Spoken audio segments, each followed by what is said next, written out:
రోజు చూసినప్పుడు మట్టే, నీ చేతిలో చేరినప్పుడు శివలింగం. ఇప్పుడే ఇక్కడ చేసిన లింగాన్ని అక్కడ తీసుకెళ్ళి మనం పెట్టగానే చేసింది ఏంటి? పసుపు కుంకుమ వేసి అగరత్తులు పెట్టేసి నైవేద్యం పెట్టేసి అందించేసి పూజించాం. అంటే నువ్వు కూడా ఒక మట్టి లాంటిదే.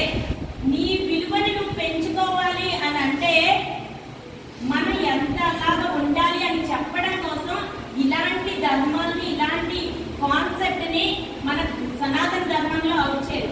ఇప్పుడు మనం ఏంటంటే చేసే పనిని మనం అర్థం చేసుకొని మన భావితరాలకి మనం చేసిన దాని యొక్క ఫలితమే కాదు, దాని యొక్క మూల అర్థాన్ని కూడా చెప్పడానికి ప్రయత్నిద్దాము. ఈ లింగం చేసేటప్పుడు చేయడానికి వచ్చిన ప్రతి ఒక్కళ్ళు కూడా ప్రతి ఒక్కరు ఒకరికి ఒకరు సహకారం చేసుకునేటట్టుగానే ఉండాలి. ఇక్కడ అక్కర్లేని విషయాలు మాట్లాడే కంటే మంచి విషయాలు వస్తుంటే, ఎప్పుడైతే ఎన్విరాన్మెంట్ మొత్తం కూడా ఒక పాజిటివ్ వైపుగా ఉంటే అక్కడ జరిగే కార్యక్రమం యొక్క రిజల్ట్ కూడా చాలా బాగుంటుంది.